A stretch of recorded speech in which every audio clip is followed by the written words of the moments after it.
오늘 하나님께서 이 시간 우리에게 주신 말씀은 여호수아 1장 1절부터 18절까지의 말씀입니다. 기도하겠습니다. 하나님, 이 시간 우리가 여호수아 귀한 말씀을 듣습니다. 하나님께서 여호수아에게 명령하신 것처럼, 그를 강하고 담대한 것처럼 우리 성도들 한 명 한 명을 강하고 담대하게 하여 주시고 쓰러지지 않게 하여 주시고 길을 평탄하게 하여 주셔서 어디로 가든지 하나님께서 항상 함께 있는 것을 깊이 경험하며 세상을 이기면서 살 수 있는 우리들 되게 하여 주시옵소서. 성령께서 우리의 마음을 비춰주셔서 우리가 깨닫지 못하는 말씀 알게 하여 주시옵소서. 예수님 이름으로 기도드립니다. 아멘. 오늘부터 우리가 구약 성경에 있는 여호수아를 함께 수요예배 시간에 나누합니다. 여호수아는 모세 오경 다음에 있는 성경입니다. 그래서 여호수아는 모세 오경 앞에 있는 모세가 지었다고 전해지는 그 책에 바로 이어져 있는 책이라서 모세 육경이라고 불리기도 하는 책입니다. 거의 같은 이렇게 맥락 속에 모세 오경과 같은 맥락 속에 있습니다. 제가 여호수아를 함께 나누려는 그런 이유가 있습니다.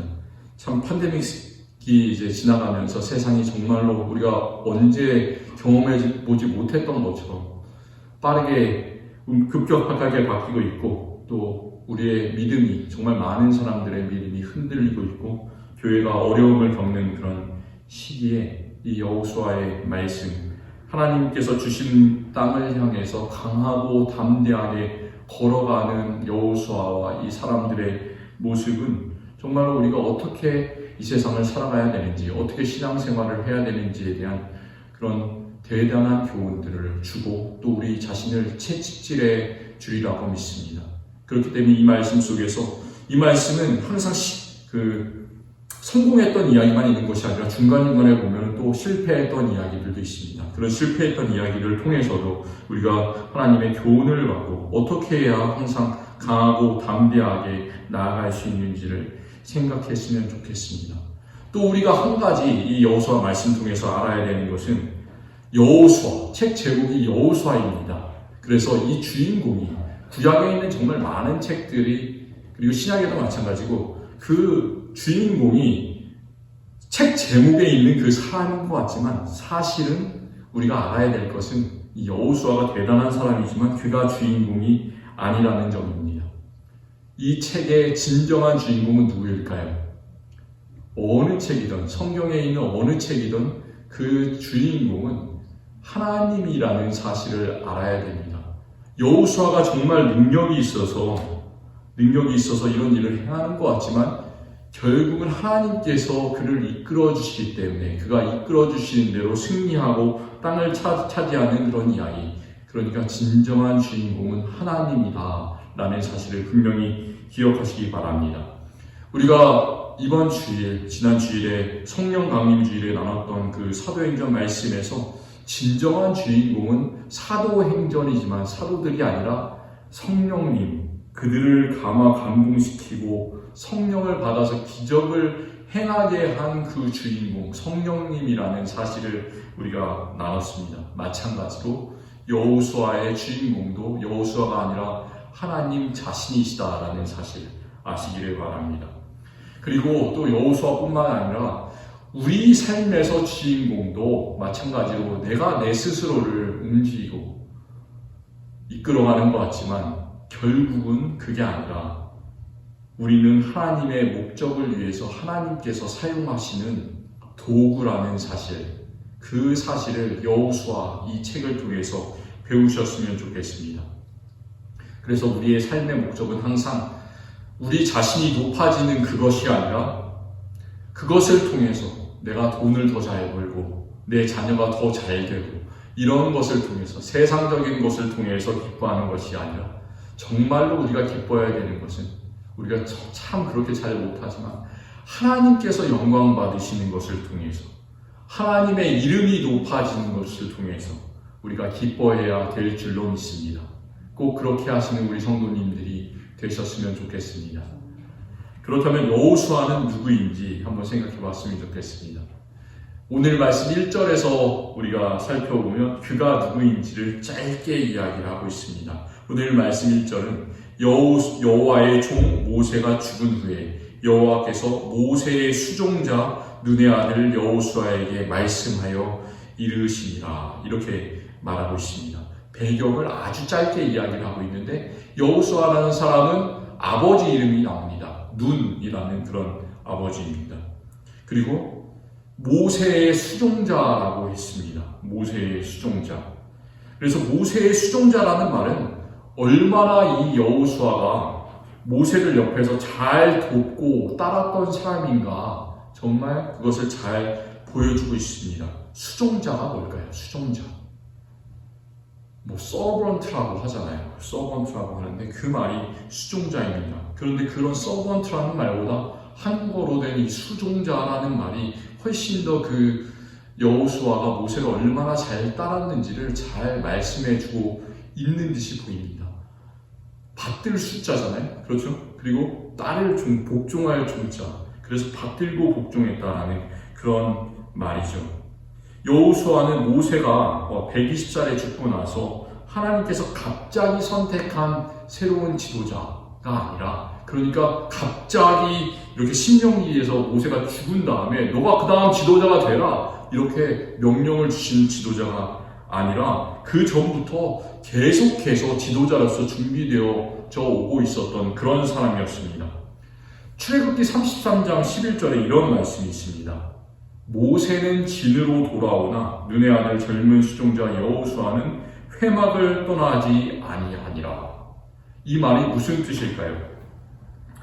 모세는 진으로 돌아왔지만 눈의 아들 수종자 젊은 사람 여호수아는 회막에서 돌아오지 않았다. 이스라엘 백성이 40년 동안 광야에서 방황할 때 자신들이 치는 캠프가 있었죠. 그래서 많은 사람들이 장막을 치고 거기서 거주를 했고 또 하나님께서 움직이라고 그러면 그때 움직였고 그리고 그 텐트를 치는 동안 그 자신들이 머무는 그런 캠프와는 떨어진 그 캠프 밖에 하나님께서 임재하시는 장소, 하나님께 기도하는 장소 그곳을 따로 세웠는데 그곳을 회막이라고 했습니다. 그래서 모세는 그곳에서 기도를 하다가 이제 피곤해졌는지 어떻게 됐는지 자신의 그 캠프로 돌아가서 휴식을 취하는데도 불구하고 여호수아는 회막을 떠나지 않았다. 그 말이 무슨 뜻일까요? 여호수아는 계속해서 하나님께 성전을 지키면서 교회를 지키면서 회막을 지키면서 기도했다라는 그런 말입니다. 그는 이렇게 항상 기도하는 사람이었습니다. 기억하시기 바랍니다. 여호수아는 항상 기도하는 사람이었다. 그리고 또 출애굽기 17장에서는 이스라엘 백성들이 애굽에서 탈출한 다음에 그 이스라엘 백성들이 이민족들과 이방 사람들과 처음 치렀던 그런 전쟁 이야기가 나옵니다. 그 전쟁을 이스라엘 백성이 치렀던 사람들이 어떤 민족일까요? 혹시 기억하시는 분 계십니까? 이스라엘 사람들이 싸웠던 사람들이 참 많이 있죠. 블레셋 사람들이 항상 대적이었고, 암몬 사람들도 대적이었고, 막 주변에 엄청나게 많은 대적이 있는데, 그 대적 중에 하나가 아말렉이라는 그런 민족이 있었습니다. 이스라엘이 처음 그 애국을 탈출하자마자 만났던 이 민족, 그 사람들이 아말렉 사람인데, 우리가 이 이야기를 어려서부터 잘 주일학교를 다녔다면 알고 계실 겁니다. 이렇게 아말렉과 싸우는데, 싸움을 지는 거예요.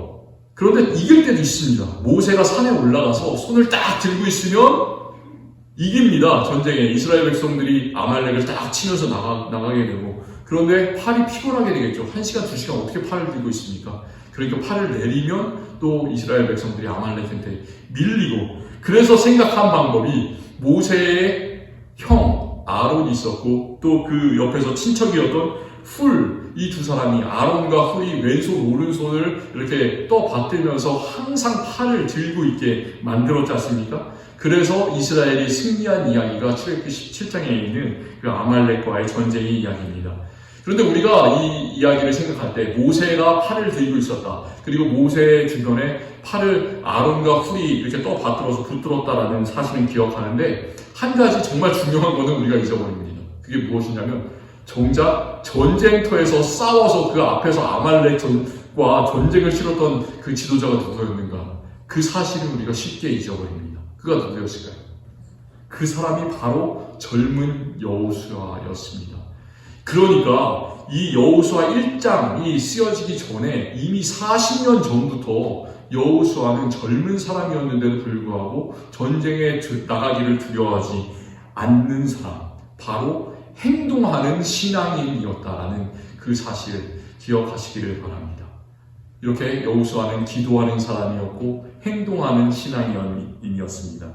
또 우리가 민수기 13장의 이야기를 기억합니다. 참 잘 아는 이야기입니다.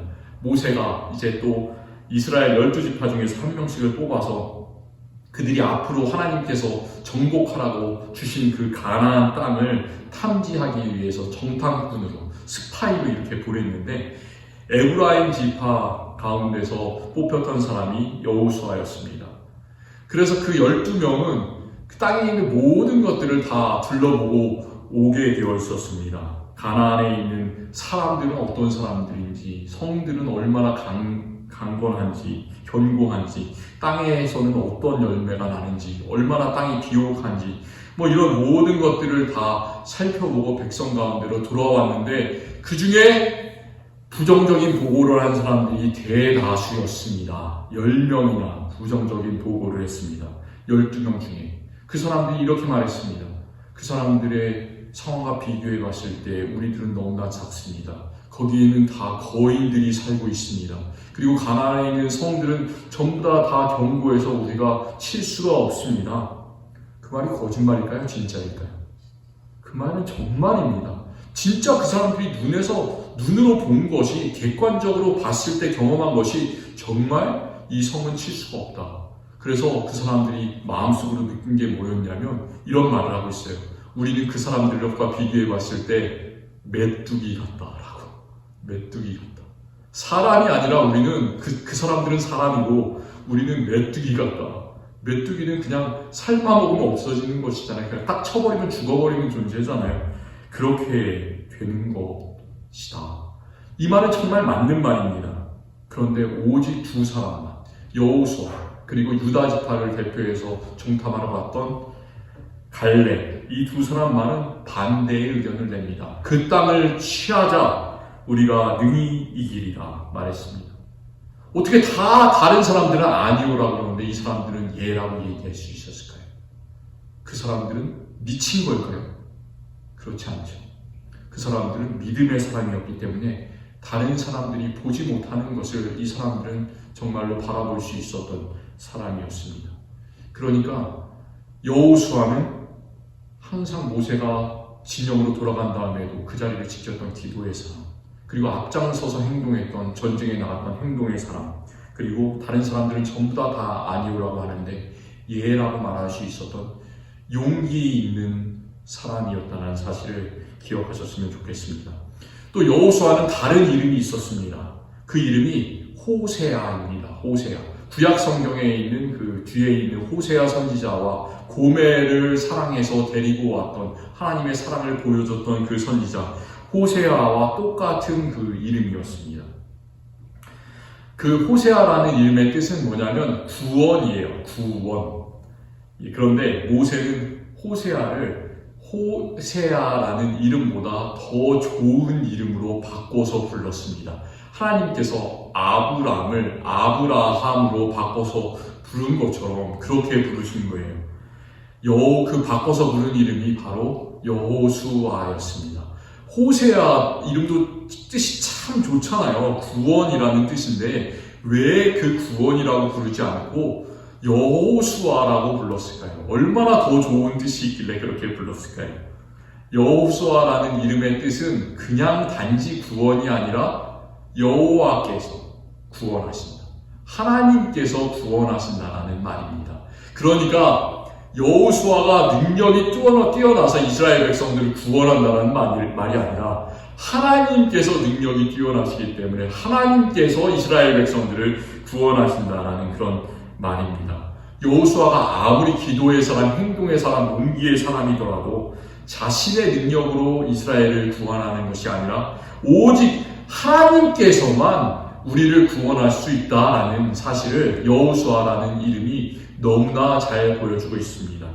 그리고 또 우리가 한 가지 기억해야 될 것은 히브리어, 구약 성경이 쓰여진 히브리어로는 여호수아라는 이름인데 이 이름을 신약 성경의 헬라어로 바꾸면 똑같은 이름이 있습니다.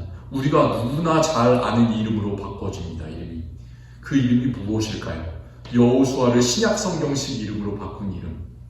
그것이 무엇이냐면 우리가 너무나 잘 아는 그리고 우리가 구주로 믿는 예수라는 이름이에요. 예수. 여호수아, 예수 비슷하지 않습니까? 예수라는 이름은 바로 하나님께서 구원하신다라는 뜻입니다. 그래서 우리가 여호수아서를 볼 때 단지 여호수아 한 사람의 용기, 한 사람의 순종을 보여주는 것이 아니라 궁극적으로 그 이름의 뜻을 생각해 보면 십자가의 고난과 죽음을 우리를 위해서 당하셨던 분, 예수 그리스도의 놀라운 그 하나님께 대한 순종과 용기를 우리는 이 책을 통해서 배울 수 있으리라 생각합니다. 이제 여호수아라는 사람의 그 배경과 이름의 뜻을 좀 알았으니까 여호수아 1장 내용으로 우리가 들어가 봤으면 좋겠습니다. 1장이 18절까지 있는데 이 장이 세 부분으로 나눠져 있습니다. 오늘 우리는 여호수아 1장에서 이 세 부분 각각에서 중요한 것 한 가지를 각 부분에서 생각해 보았으면 좋겠습니다. 그리고 그것들을 우리의 믿음의 삶 속에서 어떻게 적용할 수 있는지를 생각해 보기를 원합니다. 첫 번째 부분은 어디까지냐면 1절부터 9절까지입니다. 1절부터 9절까지에서 하나님께서 여호수아에게 말씀하시는 장면이 나옵니다. 이제 모세가 죽었으니 너가 지도자가 되라 이렇게 명령하는 장면입니다. 그런데 하나님께서 위압적으로 말씀하십니까? 어떻게 말씀하십니까? 하나님께서는 여호수아를 이렇게 격려하고 힘을 북돋우고 그렇게 계속해서 하고 계십니다. 그가 전부터 이렇게 대단한 사람, 기도의 사람이고 행동하는 사람이고 이런 사람이었지만 하나님의 도우심이 없으면 그도 그냥 넘어질 수밖에 없는 사람입니다. 세상의 모든 사람은 하나님께서 도우시지 않으시면 그냥 바람 불면 날아가는 사람, 겨와 같은 사람입니다. 그걸 우리가 기억해야 됩니다. 그래서 하나님께서는 새로 세우시는 그 이스라엘의 지도자 여호수아에게 그냥 너가 지도자가 되라 이렇게 위압적으로 말씀하시는 것이 아니라 강하고 담대하라, 두려워하지 말며 놀라지 말라 이 말씀을 계속해서 하고 계십니다. 6절에서도 말씀하십니다. 6절에서 강하고 담대하라 말씀하시죠.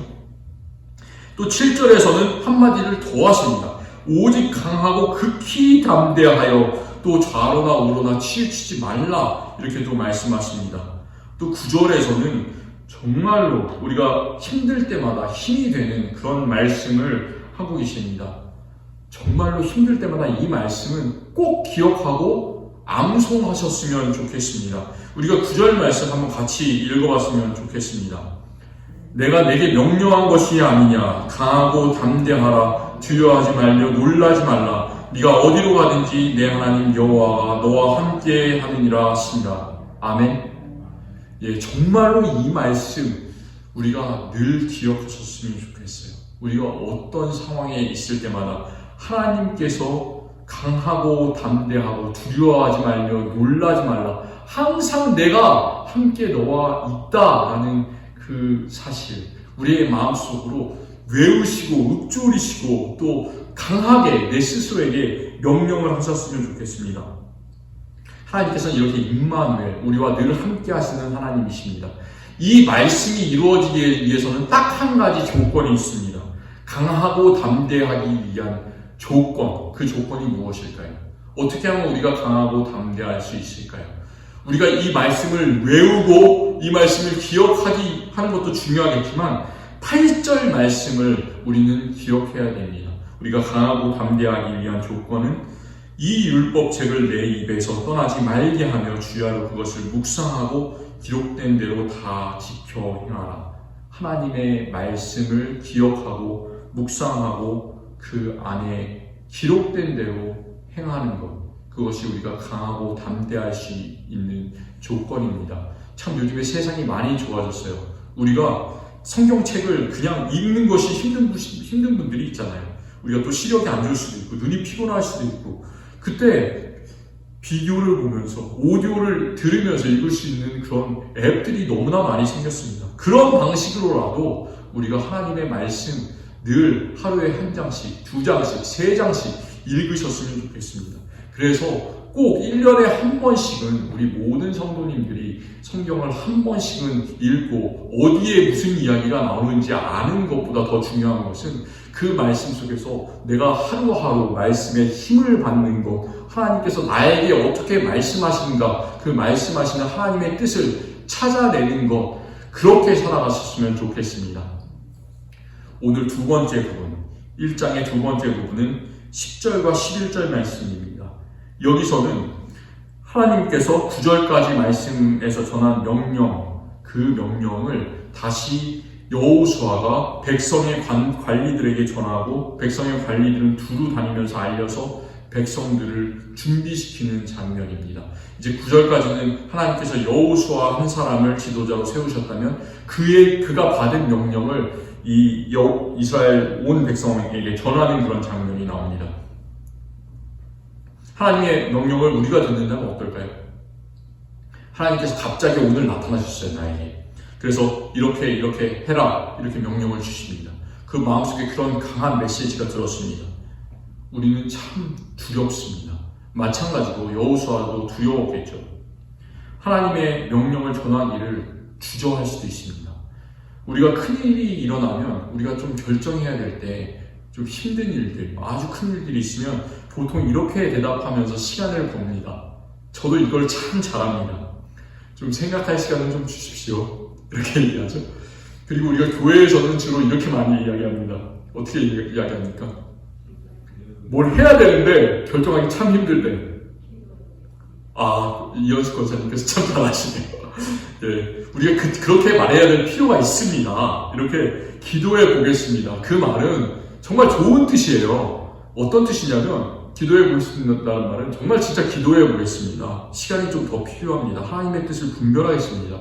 이런 뜻이잖아요. 정말 좋은 뜻인데 여호수아는 그렇게 하지 않았습니다. 우리가 기도해 보겠습니다 할 때 기도만 하고 결정을 하지 않는 경우가 참 많이 있습니다. 그렇잖아요. 좀 생각할 시간을 주십시오라고 했을 때 생각할 시간은 벌었는데 결정을 안 하고 계속 시간을 질질 끄는 경우가 참 살다 보면 많이 있습니다. 그런데 여호수아는 그렇게 하지 않았어요. 히브리서 6장 3절에는 이런 말씀이 있습니다. 하나님께서 허락하시면 우리가 이것을 하리라. 하나님께서 허락하셨으니까 그냥 우리가 나갈 때 이것을 하겠다. 이런 믿음이 있었던 사람입니다. 여호수아가 정말로 그런 사람이었습니다. 그는 하나님의 명령을 딱 받은 다음에 곧바로 나가서 그것을 이제 관리들에게 명령합니다. 시간을 조금 줍니다. 3일 안에, 오늘 말씀에서는 11절 말씀에서 사흘 안에 너희가 이 요단을 건너서 너희의 하나님 여호와께서 너희에게 주사 차지하는 땅을 차지하기 위해서 들어갈 것이니 준비해라. 양식을 준비해요. 딱 3일의 시간을 줍니다. 근데 3일 안에라고 그랬으니까 그것이 이틀이 될지 하루가 될지 사실은 알 수가 없습니다. 그러니까 이 말은 하나님의 명령을 이렇게 실천하는 것이 그가 너무나 성급하다, 너무 쉽게 결정한다, 이렇게 그의 성격을 보여주는 것이 아니라 여호수아의 행동은 하나님의 약속을 완전히 신뢰하기 때문에 그들이 나가면 승리할 수 있다는 사실을 분명히 알기 때문에 행한 것이며 그의 굳센 믿음을 이 말씀을 보여주고 있습니다. 우리도 이렇게 하나님 안에서 배우고 확신한 일에 거하기를 바랍니다. 정말 우리가 믿는 것들, 하나님께서 허락하시면 우리가 이것을 하리라 이렇게 믿으면서 주님께서 나에게 원하시는 뜻이 무엇인지 바로 보고 또 그것을 바로 나가서 실천하는 성도님들이 되셨으면 좋겠습니다. 여호수아 1장 뒷부분, 세 번째 부분은 12절부터 18절까지의 말씀입니다. 이 말씀은 우리가 참 배울 것이 많습니다. 정말 사실은 여호수아 1장에서 그런 중요한 주제들이라든지 중요한 말씀을 뽑으면 우리가 10가지, 20가지, 30가지도 이야기를 할 수가 있습니다. 그런데 저는 그 세 가지만 말씀드리고 싶습니다. 오늘 말씀드리고자 하는 세 번째는 이 부분에서 그 여호수아와 두 지파 반 사람들의 대화가 나옵니다. 이스라엘에는 몇 지파가 있었습니까? 우리가 알고 있는 대로 12지파가 있었습니다. 이스라엘은 다 같은 민족인데 그 야곱의 아들들의 이름을 따서 12 그 아들들이 이제 또 자녀를 낳고 하면서 12 다른 그런 작은 그런 트라이브죠. 그 지파로 나눠지게 되었습니다. 그 12 아들들의 이름은 우리가 아는 것처럼 르우벤, 시므온, 레위, 유다, 이사갈, 스불론. 이게 그 첫 번째 아내였던 레아에게서 낳았던 그런 6명의 자녀였고, 그 다음에 요셉, 베냐민, 또 라헬, 두 번째 아내였던 라헬에게서 난 또 자녀였고, 그 다음에 단, 납달리, 갓, 아셀. 이 네 자녀는 그 자신의 원래 그 부인의 시족이었던 비라와 실바에게서 난 자녀였습니다. 12명의 자녀를 야곱이 갖게 되었는데, 그 중에서 레위 지파는 제사장 지파였습니다. 하나님께 제사를 드리는 그런 지파였기 때문에 다른 그 땅을 차지하지 않고 각 지파 속에 들어가서 각 지파에 또 예배드릴 사람이 필요하기 때문에 그곳에 들어가서 살았습니다. 그래서 레위 지파 대신에 그 요셉, 아주 중요한 인물이었죠. 야곱의 11번째 아들인 요셉의 첫째 아들 므낫세, 그리고 둘째 아들 에브라임, 그들이 지파를 차지하게 되었습니다. 그들이 땅에 또 하나를 차지하게 되었습니다. 그래서 이렇게 12지파가 구성이 되었는데, 그들 중에서 2지파 반, 그러니까 르우벤 지파, 갓 지파, 그리고 므낫세 지파 중에 절반은 하나님께서 약속하신 그 땅, 요단강 서편이 하나님께서 약속하신 땅인데 그 땅에서 땅을 분배받은 것이 아니라 이미 그들이 그 요단강 동쪽을 거슬러 올라가면서 여러 이민족을 칠 때 모세가 죽기 전에 그 므낫세 지파, 그리고 므낫세 반 지파, 르우벤 지파, 갓 지파, 이렇게 2지파 반에게는 땅을 이미 분배를 해줬습니다. 그러니까 이들은 이미 땅을, 아주 넓은 땅을, 좋은 땅을 차지하게 된 겁니다. 나머지 9지파 반은 아직도 요단강을 건너지 못하고 싸워야 되는 형편인데, 이때 어떻게 해야 되겠습니까? 이때 이렇게 이야기를 합니다. 여호수아가 너희는 이미 땅을 차지했으니까 그냥 그 자리에 머물러 있어라 라고 얘기합니까? 그렇지 않죠. 너희는 이미 땅을 차지했으니까 너희 처자들과 너희 짐승들과 자녀들은 여기다 놔두지만 힘 있는 용사들, 너희는 가서 9지파 반을 위해서 함께 그 모든 지파가 땅을, 하나님께서 약속하신 땅을 차지하고 정착할 때까지 그들을 도와라, 이렇게 명령을 하고 있습니다. 우리가 참 이기적이잖아요. 그래서 우리가 땅이 있고 먹을 것이 있고 마실 것이 있다면 옆에 있는 사람의 눈에 보입니까? 사실 그렇게 되지 않죠. 그런데도 불구하고 정말 어려운 명령을 하고 있습니다. 그 명령을 들은 르우벤, 갓, 그리고 므낫세 반지파 사람들의 대답이 오늘 읽은 말씀의 마지막 부분에서 나옵니다. 그들이 이렇게 대답하고 있습니다. 여호수아의 명령에 완전히 우리가 순종하겠다. 그리고 오히려 18절에서는 새로운 지도자 여호수아에게 더 이상 걱정하지 말아라, 이렇게 또 새로운 지도자를 오히려 격려해 주는 장면이 나옵니다. 오직 강하고 담대하소서, 이렇게 이야기를 합니다. 사실 이스라엘 백성들이 그렇게 하나님을 배반하고 또 지도자를 배반했던 이스라엘 백성들의 그 모습을 생각해 봤을 때 이스라엘 백성들이 이렇게 하는 것이 참 놀랍습니다. 그런데 사실 이것이 우리 성도들 한 명 한 명이 가져야 되는 자세인 줄로 믿습니다. 정말 우리가 그런 말씀이 있지 않습니까? 신약에 다른 지체들을 서로 도와야 된다.